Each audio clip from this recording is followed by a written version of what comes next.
Well, good afternoon, everybody. Thanks for coming for Grand Rounds. New year, 2020, new decade. So today we have Dr. Matt Babbitt speaking to us about orthotics. He completed his master's degree in physical therapy at Old Dominion University and his DPT from Arcadia University in 2004. He's a certified pit orthotist and specializes in custom foot orthotics. And he completed his training for this specialty at Temple School of Podiatric Medicine. He is also a board-certified orthopedic clinical specialist and is McKenzie certified in mechanical diagnosis and treatment of the spine. He's taught in many different aspects. He teaches in the orthopedic residency here at St. Luke's, and he's also currently an adjunct professor at DeSales University and practices out of our Center Valley office. And so I will turn it over to him in just a moment. Do make sure you sign in, just a little housekeeping. And if you're from New Jersey, make sure you sign out. And if you're watching online, please make sure you search for the course on my e-learning or use the link that I send you in about a week. So if you have any further questions, please feel free to contact me. Throughout this particular course, if you are watching it live, and you have any questions, write down type your question into the chat box, and Dr. Babbitt will answer them at the end of the presentation. All right. Without further ado, Dr. Babbitt. Thank you, Steve. All right, good afternoon. Thanks for coming, everybody, and thanks for tuning in online. I want this to be pretty informal, so please, if as we're going through, if you have any questions, feel free to interrupt me. We good here? Yeah, I just want to verify something. And those of you who are watching online, if you could just type your questions as we go, and then we'll have time at the end to address those. So just some basic information to cover first. The activity description basically tells us what we're going to do this episode. And again, this is all kind of formality. And I have no disclosure information, no relationships to disclose here. And our learning objectives today. So basically, we're going to be talking about custom in over-the-counter foot orthoses. We're going to look at some of the indications for those. We're also going to look at specific indications such as patellofemoral pain, and then we'll also describe three biomechanical impacts that orthoses have on gait. Not necessarily in this order, but those are some of the things that we want to cover today. So, again, thanks for tuning in. So to start with, in this age of evidence-based practice, I think it's important to review and remember that it is a triad. It's the analogy is a three-legged stool, where you have best scientific evidence, the literature and research that is out there, and we'll be going over some of that, but also the clinical expertise and patient preferences. So a topic like what we're talking about today, the research is all over the place. We'll kind of look at some of that. So those two other legs of the stool become very important.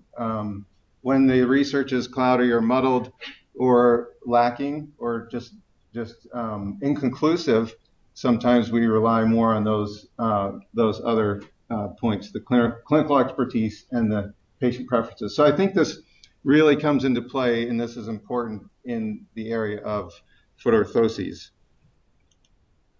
So the orthotic industry as a whole, so it's a pretty big deal, all right? There are lots of companies out there that are producing things for your feet.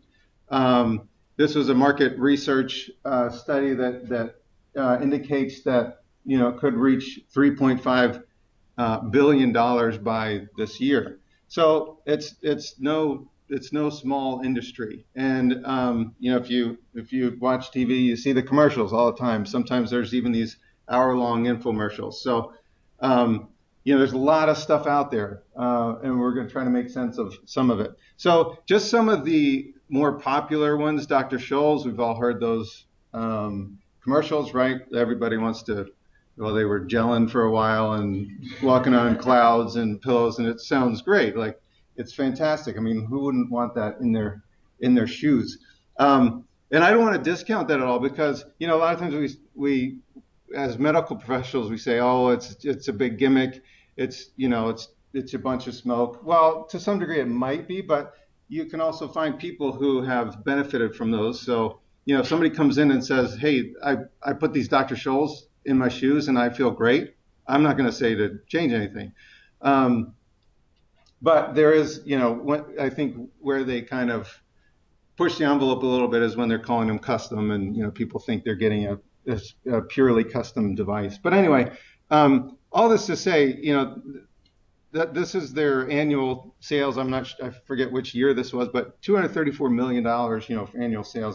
That's pretty big. And this is just a small sample. There are other companies that I didn't even include on here, but ProFoot, HeyPad, Superfeet, all these companies are doing some big business in the area of foot insoles. Okay, so something's going on there. If it was completely useless, I don't think Dr. Scholl's would still be around.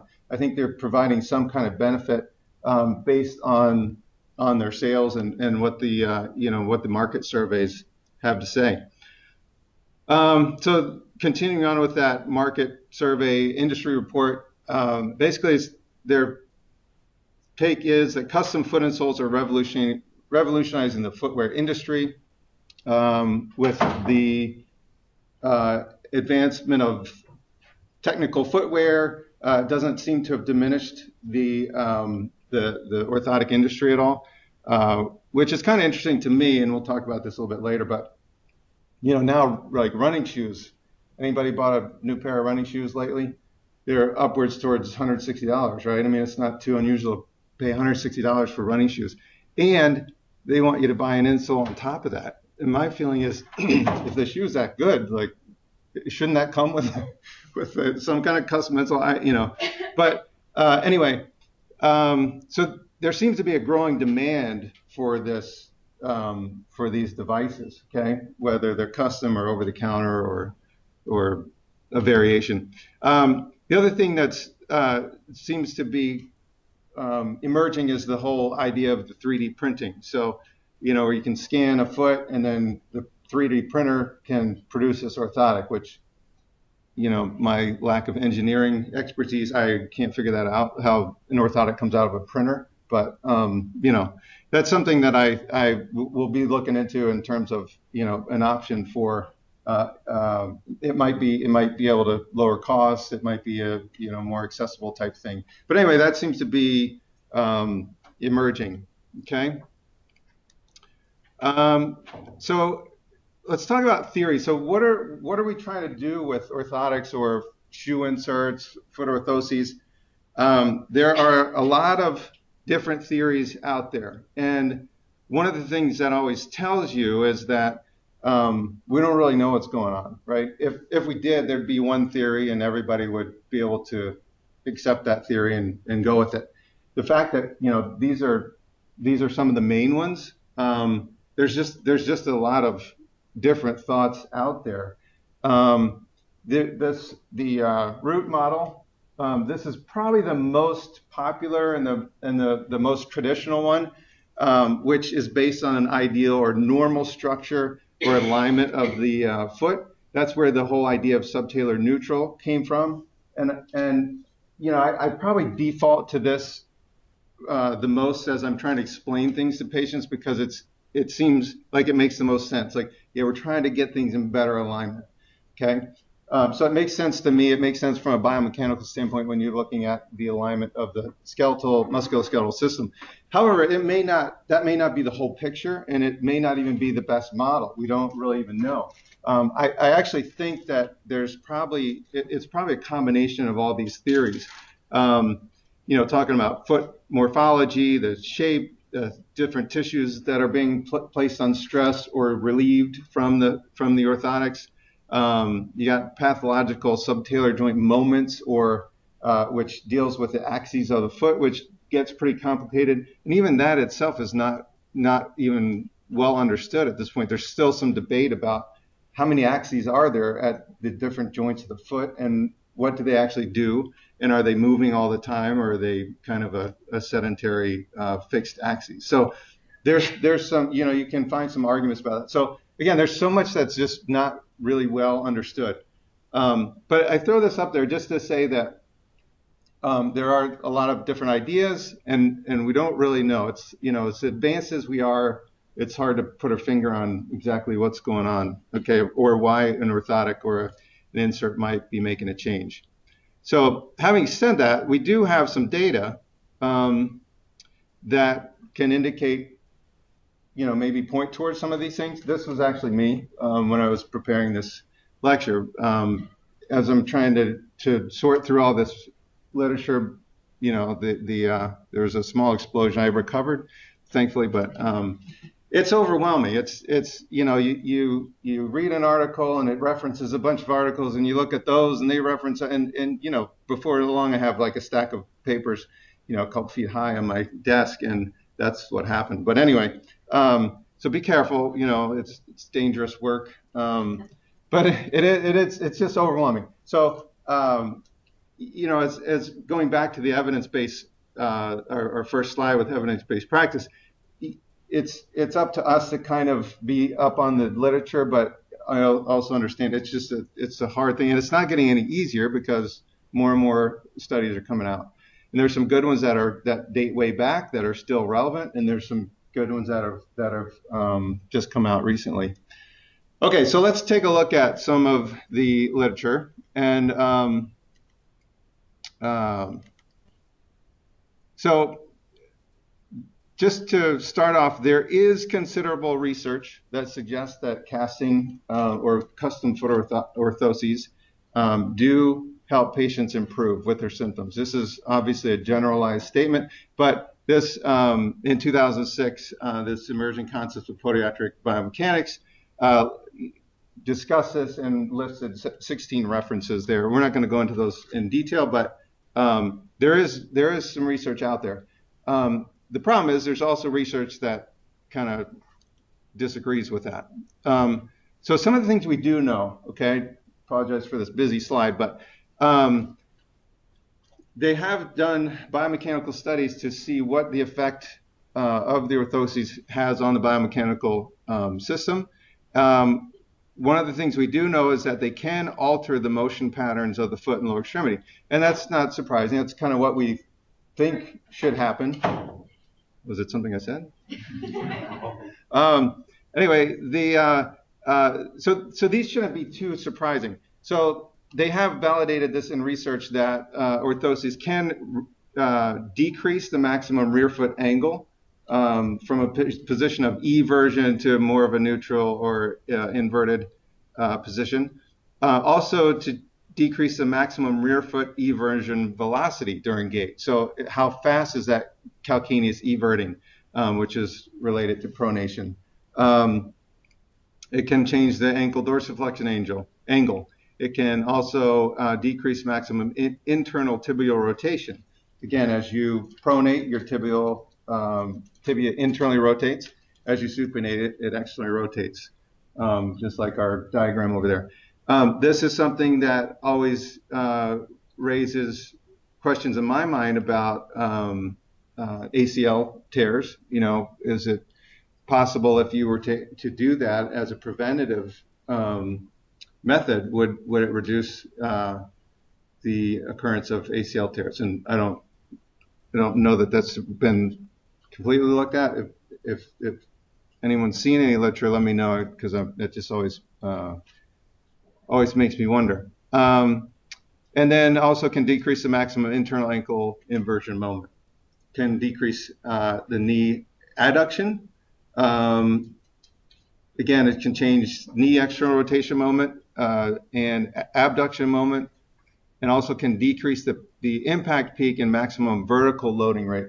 So those are all important things as we're trying to deal with musculoskeletal injuries, whether it's trying to control emotion or trying to decrease stress or decreased impact for whatever reason. So those things have been pretty well studied.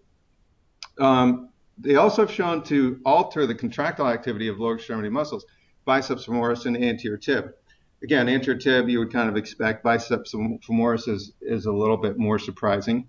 Orthoses have also shown to improve postural stability as well as balance. Okay, so there's a whole neuro component of that kind of goes outside of just strict orthopedics. Again, can reduce plantar forces and pressures. And then the last one, this was from a study in 2006. I threw that up there because pes cavus, we usually tend to think that, well, the only people who need orthotics are those who are flat-footed or overpronate. But this study showed that out of 154 subjects, that a significant amount of them had decreased symptoms, and they all had the same foot type, which was pes cavus. So again, sometimes we kind of think, oh, well, they're not going to benefit from an orthotic as much, or they may not need it. But it's not the case. Okay, a bunch of articles. These are somewhat older, but they're pretty decent studies that showed anywhere from 50 to 90% success rates in recreational and competitive runners with the use of orthotics. Also, some indication that there may be some prevention as well. It's been pretty well documented that it can have an impact on, or that orthoses can have an impact on patellofemoral pain. There was a presentation a while back that's probably in the archives that went in that a little bit more into more depth regarding knee pain and the use of orthoses. So if you're curious about that, you could check with Steve about our archives. Okay, so we could go on and on and on with the research. Okay, I know that would be cruel and unusual, but just wanted to kind of throw some things up there that just so that you're aware of. Okay, these are some of the things that in the literature right now. So, but wouldn't it be nice if we had something that we could actually use and that was actually a little more helpful than showing how many subjects changed or got improvement? Well, fortunately, they have come up with some clinical prediction rules. And that sounds wonderful because this is what we need, right? We need something that says, hey, how do I know if this person needs an orthotic or not? So now we have rules that we can apply. Okay? Not quite so cut and dry, but at least it's something. At least it's a start. So this one from 2010 looked at identifying patients with patellofemoral pain who might benefit from foot orthoses. So right off the bat, the chance that these patients would improve was 40%. If they have 3 of these following criteria, then the success rate went up to 86%. Okay, so it's 3 or more of these 4. The first one is worst pain severity less than 53 millimeters. So they're not in extreme pain. It's not something crazy going on where they're heading towards the emergency room. This is probably the most interesting and most important one was the increase in midfoot width of more than 11 millimeters when the foot is loaded. We'll talk about that a little bit more in a second. Older than 25 years. Yeah, that doesn't help me a whole lot. And shorter than 165 centimeters. That doesn't, so I think that's 5'4", something like that. I couldn't find, I'm not really sure how they came up with those. As they're developing or doing these studies, that was one of the things that turned out to be significant. But this midfoot width, basically what that's indicating is that the foot is basically spreading out as it's loaded, which would indicate what type of foot? Somebody say. Planus, yeah. Hypermobile, pes planus, kind of a lax type foot, right? The supinated foot, which is more rigid, is just not gonna separate as much. So of these things, this seemed to be the most helpful for me. Again, you know, this is what they came up with, what the statistics revealed. So we'll go look a little bit more at, there we go.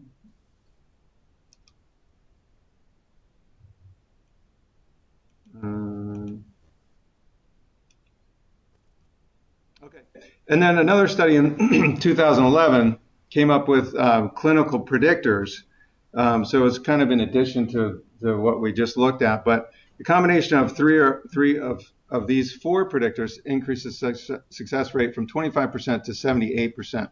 The first one was poor footwear motion control properties. So if somebody was wearing lousy shoes, they were more likely to benefit from an orthoses, which kind of makes sense. Usual pain was less than 22 millimeters. Again, not crazy pain, kind of on the lower end of the scale. If they had reduced ankle dorsiflexion range of motion, and also if they had reduced pain during a single leg squat with the use of an orthoses.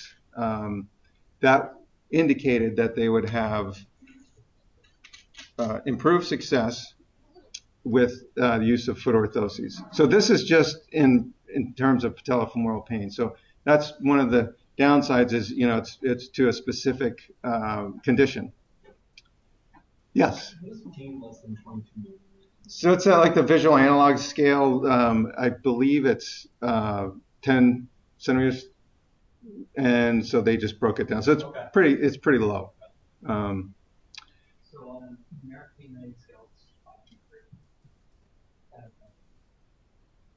5. Okay. All right. So let's see. Did that answer your question? Yes. Okay. So what about taping? So I get this question a lot. If you tape somebody's foot, and they benefit from it or they like it, is that an indication that they would benefit from orthotics? And I usually say yes. Now we have some data to contribute to that to some degree. From 2018, this is a development of a clinical prediction rule to identify patients with plantar heel pain likely to benefit from biomechanical anti-pronation taping, a prospective cohort study, obviously. And then we'll look at something related to this in a second as well. But so basically, if they have 5 or more so again, this study right now didn't really look at orthotics. It just looked at can taping help with with plantar heel pain. And I think we all, you know, if you've dealt with plantar heel pain, you are not surprised that it can be helpful. It can be useful. It's a good tool to use, and you've had patients who have benefited from it. So we can kind of build on this and then look at, okay, well, can orthotics do that too? And is that a good indication? But anyway, 5 or more of the following of these following points increases probability of success from 37% to 80%, which is a pretty good increase. The FFI is a foot function index score of 33.3. Hip abduction angle of the most affected side was greater than contralateral side. And what this is basically an over test. So basically the affected side was they're assuming was hypermobile. So increased elasticity of that IT band, which then changes the mechanics of that extremity. Ankle plantar flexion on the affected side was not weaker. So if the plantar flexors are weak on that side, it's typically going to indicate more of a foot dysfunction, possibly gait dysfunction, more involvement. So basically, they're saying, okay, that these, you know, if they are weaker on that side, then they may not benefit as much from an orthotic. Also, hip abductors on the affected side were not weaker. This is interesting too, because clinically, I've just noticed that, and some of my colleagues have too, that typically see a lot of hip abductor weakness with people who are pes planus or have flat-footed or flat-footed. So again, it's kind of a clinical observation, but you could say here, okay, what if the hip abductors were stronger? You know, could that make an impact? Also, so number 5, ankle inverters on the affected side were weaker, and then number 6, having 2 painful sites in the low back and lower extremity. So again, this is basically talking about taping and when somebody might benefit from heel pain. My clinical prediction rule is I tape them and see if they like it. Okay, I tape them and say, do you have less pain? That's good enough for me. All right, and I typically will do the modified low dye taping. The taping they used in these studies was a little bit different. It was with the leukotape, just 3 strips right across the arch, and then a strip across the heel. So I haven't used that as much. Apparently, it's somewhat effective. I just, I'm comfortable using modified low dye, and I feel like I've had good success with it. So that's just what I kind of default to. Obviously, they're talking about a specific taping procedure, so we can't necessarily apply it to a different one, but in our minds we can say it's kind of doing the same thing. Okay, so now what about orthotics and taping? So can short-term effectiveness of anti-pronation taping, the one I just described, predict the long-term outcomes of customized foot orthoses? So this study looked at, and this dates way back to 2019, so a long time ago, right? But this study looks at the long-term effects. So there have been some studies that showed some short-term effects, but then they kind of indicated that, down the road everything was all the same. So this study actually looked at long-term outcomes of the customized foot orthoses, and again identified some things that may indicate that people might benefit on a longer-term basis. Okay, so 74 patients. 49 had a positive response to the customized foot orthoses. 5 predictors were identified. One is average pain decreased by over 1.5 points. This was on a 10-point scale. So they taped them. They said my pain was a 5. Now it's a 3.5. Okay, that would indicate that they would actually benefit from custom orthoses. The range of ankle plantar flexion is greater than 54 degrees. And this one kind of makes you wonder what I hardly ever even measure plantar flexion. It's just, most people have functional plantar flexion. So what's the importance here? Does anybody have any idea of why would that be an important finding when we're talking about foot mechanics? So the norm, let's say the norm is basically, it's somewhere around 55, 56. So basically what they're saying is they're hypermobile or have excess plantar flexion. Okay. Does anybody see how that could correlate? You can go ahead and shout it out if you do. So the dorsiflexors are what? What's one of the main dorsiflexors?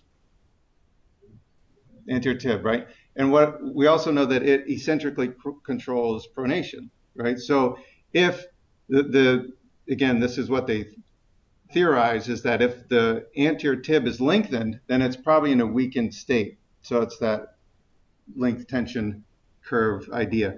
So the idea there is that they may have weakness of anterior tib, so it's therefore not really controlling pronation adequately. So when I first looked at it, I thought, why is that important at all? But that kind of makes sense.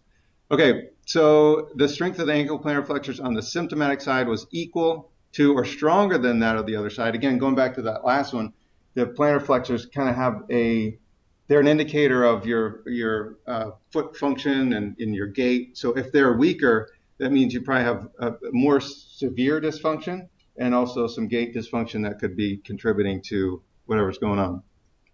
Okay, and then the last two was the hip range of motion. So decreased internal rotation, increased external rotation. again, these are factors that would indicate that they may benefit from custom foot orthosis. So what about the hip rotation? So if someone has excessive hip external rotation, what are some things that might happen? So just think about it during gait. So they're going to be toeing out, right? So that alone has been associated with increased tibial stress fractures. And also it's going to kind of promote excessive pronation, okay, if you're walking with an externally rotated hip. Okay, so again, this is kind of helpful because, like I said, a lot of people have asked me over the years, is taping a good indicator? And, I kind of felt like it was, but I didn't really have anything to concrete to show them. Okay, so these clinical prediction rules, they sound great, right? Because okay, now we got a rule that we can follow. Okay, A, B, C equals you need orthotics. A, B, no C, you don't need orthotics. It'd be kind of nice if it was that easy. Maybe not, because then we'd stop thinking and we'd just be robots. But it's good data to have out there, right? But we also have to take it in context, okay? So a clinical prediction rule is kind of a starting point. It's not the end all be all. It's some people don't like the word rule because it implies, okay, hard and fast, this is how it is. But again, when you look at a clinical prediction rule, you just need to kind of look at it in that way that, okay, this is kind of a suggestion. It's a starting point for clinical decision making, not a sole determinant, which is fortunate because, then what we say, anyone over 5'4" would never benefit from, or 5'4" would never benefit from orthotics, right? But anyway, it's a piece of the clinical puzzle, that's all it is. Okay, so it gives us a little kind of a starting point, can be helpful, but don't get hung up too much. And I think, hopefully as things emerge, we're going to get more and more data to utilize. Okay, so what about custom versus over the counter? And that's another big question. Again, here the literature is not real conclusive. There are some that and I think for a number of reasons, but there's so many variables. It's really hard to study, especially when you're talking about a custom foot orthoses, depending on the type of material used, the type of casting or scanning. There's just so many variables. It's really hard to study and to draw a conclusion like that. So we have ample evidence that orthotics are beneficial. There's, I would say, not overly ample evidence to say that custom orthotics are much better than over the counter. I tend to do a lot of custom orthotics, so I'm biased to that. I've seen them work. I've seen patients who come in, they've tried over the counter, they had some success or maybe no success, and then they try the custom, and there's a difference. So, again, that's going back to that three-legged stool. My clinical experience has told me that there is value in that, and also what I've experienced from myself too. I've tried, a lot of different types of orthotics, and I can tell a difference from my own self. Okay, so that's all anecdotal. But anyway, what do you tell a patient? Do they need a custom orthotic, or can they go to the sporting goods store or running store and just buy an over-the-counter pair? Heiderscheid in this article pointed out that part of the problem may be that wrong parameters have been measured, or the changes made by the orthosis are too subtle for measurement systems to detect. So again, there's just some challenges in terms of trying to quantify this from a literature standpoint. So here we have a UCBL type orthotic, and this is the foot levelers system typically used by chiropractors. So both considered to be custom orthotics, but there's a huge difference, right? You got a deep heel cup, a high medial flange. Here you don't have a heel cup at all. This is just flat. It's wedged, has a wedge, has an angle, but there's not a heel cup. And what about the arch? It's basically a series of cushion, okay? So, I've seen patients with these and I look at them and I think you need something that's going to control your heel more or maybe give you a little bit more support in the arch. However, I've had patients who like these and they did well with them. So I'm not going to tell them to change if there's no problem. It's not what I would do, but again, if they come in and they like them and they're doing well with them, I'm not going to tell them to change. Here we have Superfeet, one of the popular over-the-counter brands, and I feel like this is one of the better of the over-the-counter ones.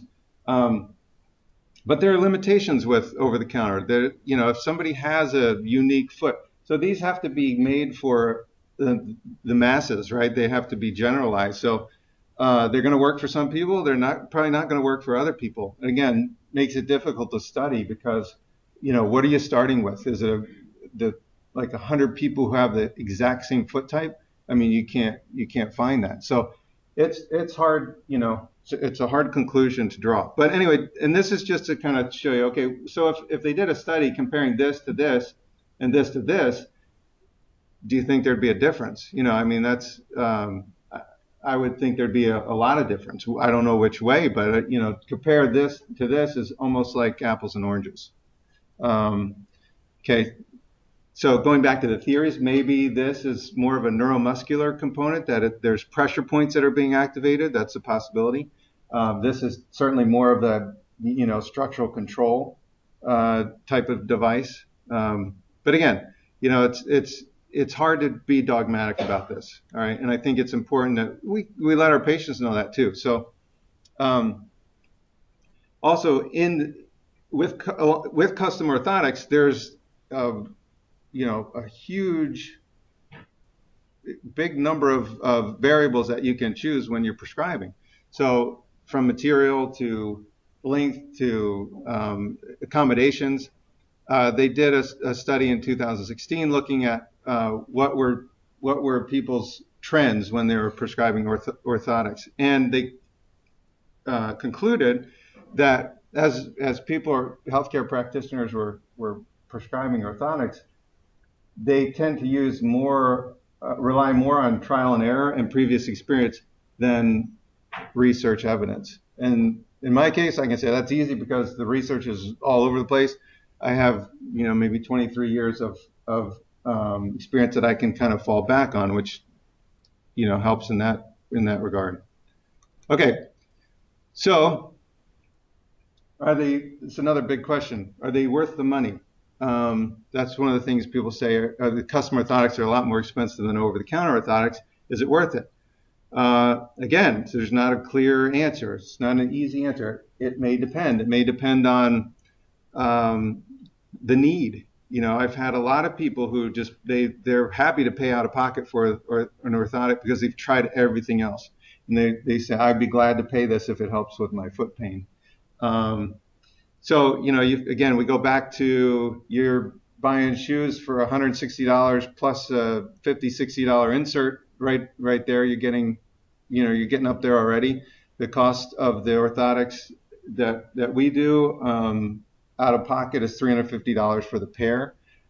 They are pretty durable. They'll last for a few years. So when you look at it that way, it's not a tremendous expense.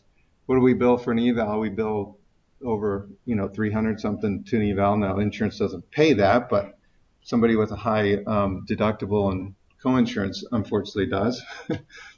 So it's all kind of relative, all right? And again, some people are so desperate they're like, I'd pay $1,000 for these if they help my feet. So it depends. I think you have to take into consideration the needs of your patient. And kind of find out if they've never tried over the counter, maybe that's a good start. Sometimes people, I will tell them that, and they say, no, I just want to go right with custom. And say, okay, that's fine. So what about insurance coverage? To me, this is actually, a big impact on what you're just trying to decide to do. It's a bit of a head scratcher. They will pay for surgery, bunionectomy, plantar fascia release, posterior tib reconstruction, but they won't pay for orthotics that might help someone to avoid having surgery at all. So it doesn't really make sense. We've seen this in lots of other things that we do, why the insurance doesn't cover. I had one patient who wanted to get orthotics. Her insurance denied, and she wrote them a letter and said, "Okay, I'm going to have surgery, so be prepared to pay for the surgery." And guess what? They covered the orthotics. So a lot of times it's how bad you want to fight it. But again, if I own an insurance company and I could save $10,000, with a $350 device, I'd say everyone has to do this before they have surgery. It's like you got to get an MRI or you have to go through PT before you get an MRI on your shoulder, right? But anyway, we also know that they're kind of looking for ways to not cover things. So to me, if the insurance covers the orthotics, it's kind of a no-brainer. So should I tell someone to go out and pay $60 of their own money when they can get a pair of orthotics through me or whoever through insurance that they're already paying for? That's kind of how I look at it. Hopefully it's not too skewed, but all right. So those are all just factors to consider. And again, unfortunately there's not an easy answer. All right. So lastly, I just want to point out, you don't have to be a pet orthist to tinker around with these foot devices or padding or accommodations.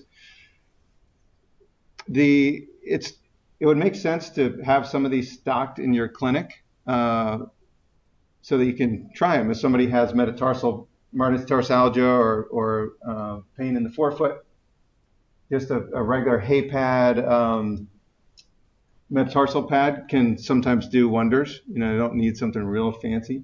This is a dancer's pad. It's got the cutout under the first MTP for somebody who might have sesamoiditis or even a limitation in hallux dorsiflexion. This type of thing can actually accentuate the motion a little bit. So if they're have limited dorsiflexion of the great toe, something like that could help. And again, it's something you can try in the office. That's pretty easy. Just slip in there, see. That's your clinical prediction rule. Do you feel better? Yes. Okay. Then it's worthwhile and it works. Down the road, if these things are helping a lot, you may think about looking into getting something that's kind of permanently built into an orthotic. Down here, this is a plastic heel cup. So typically people with heel pain want to put something soft and cushy in their shoe. That's intuitively, it seems like what would help. And sometimes it does, like a gel pad or the rubberized heel cups. This is actually a hard plastic one, and I've found that this does help quite frequently with heel pain, and I think the reason is because it may contain the fat pad, so the fat pad doesn't dispense or disperse as they step on it. So, but again, it's easy. You put it in their shoe and say, walk around. Do you feel better? If they don't, I say, okay, well, that's probably not. Then maybe let's try something more cushioned. If they do, then I, say, well, use this as we're going along with treatment. Also, over here, you can also get those felt wedges with the medial or lateral wedge. Usually they're about 4 degrees, but if someone's overpronating, just try to put a wedge in under the liner of their shoe. See if that affects the pain that you're trying to deal with, whether it's toe, ankle, knee, hip, back. The further up the chain, the less evidence we have of the orthotics being effective. But again, I can tell you from anecdotal evidence that I've had people say, yeah, my back feels so much better with these. And obviously the chiropractors I think that's kind of where they got started with their devices, the foot leveler system. But again, it's easy. It's an easy trial. Those things aren't too expensive, but HeyPad is a good source. There's AliMed has all kinds of stuff like that too. But it's not a bad idea to have those in the office and just try them every now and then. All right, so to conclude, how do you decide? And hopefully that kind of sums it up. Where's the any key? Again, I think you got to take in all these factors. Okay. Take in what your experience is, what your fellow clinicians' experience has been. Take in the factor what the patient what their values are. Have they already tried an orthotic? Have they, have they had success with it? I do feel like, in general, they're underutilized. Again, I showed you those slides at the beginning to show you that it's a big industry. Like, somebody realizes the importance of putting these things in your shoes, whether it's custom or over the counter. So I think, as long as, if nothing else, if you increase your thought process or your awareness to say, hey, I wonder if this could help, whether it's custom, whether it's over the counter, or maybe just some padding that you can add in the office. So if nothing else, if you just say, here's a treatment option we have, let's consider it. I think we can better serve our patients. Again, outside the medical community, you go to the running shoe store, they basically sell you right away on a pair of over-the-counter inserts, even when you're buying those expensive shoes. So think about it, be aware of it. Remember, it's a good treatment option. We do have some good literature to back it up. There's still need more, still more to come. But again, if we increase awareness, then I think we've done something positive. Okay. Does anybody have any questions? And see if we got any online.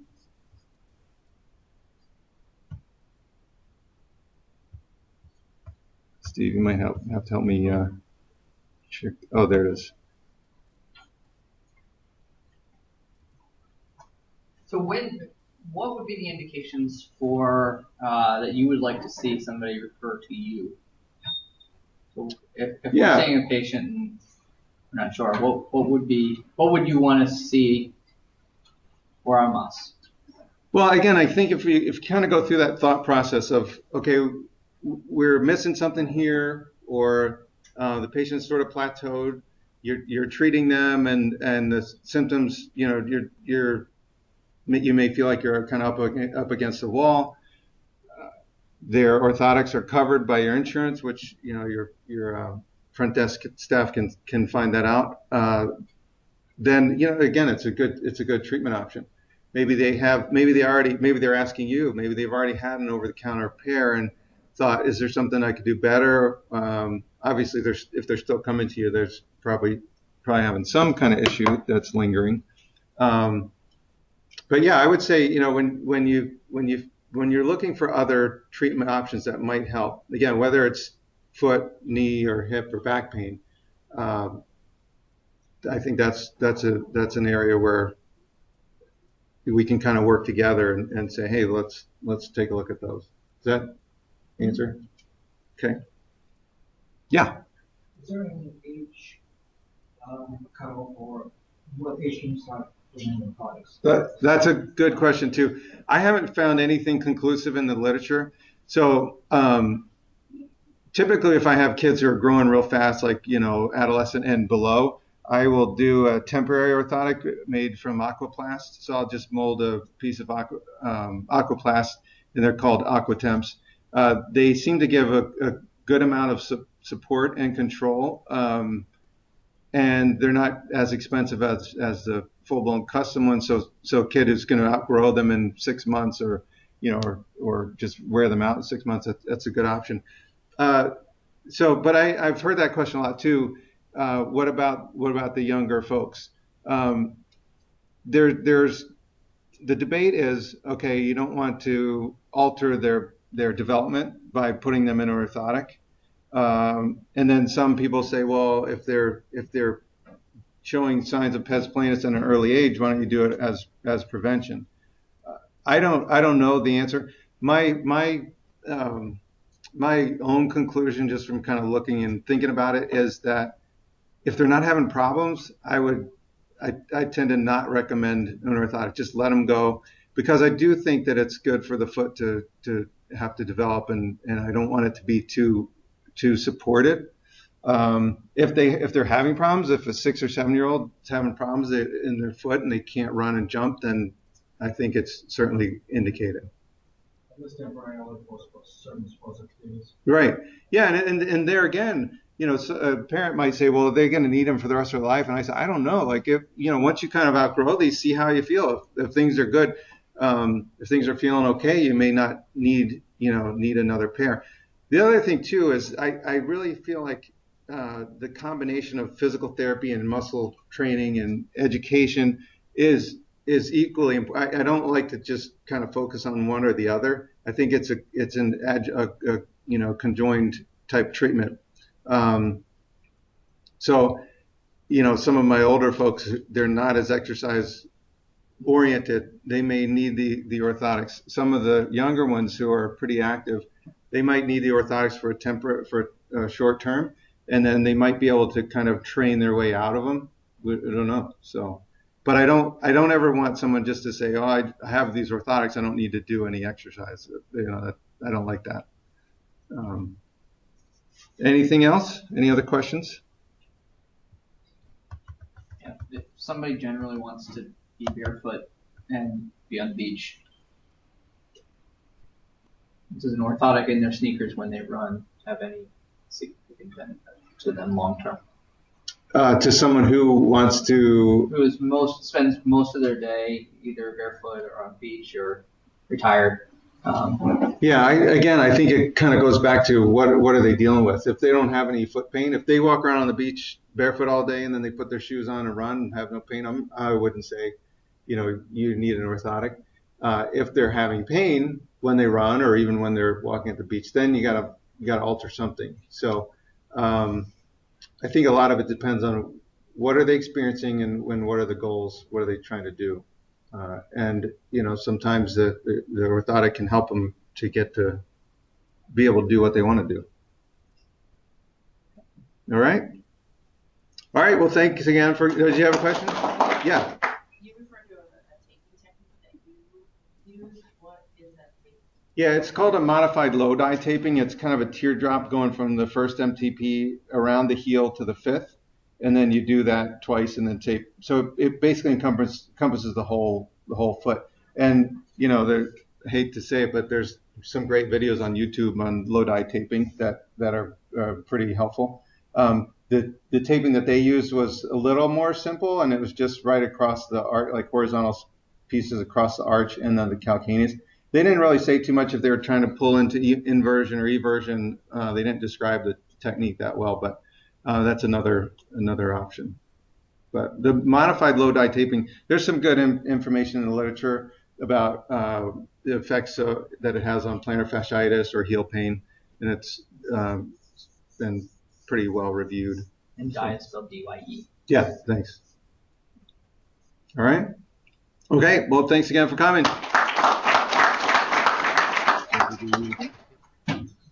All right, and again, make sure you sign out and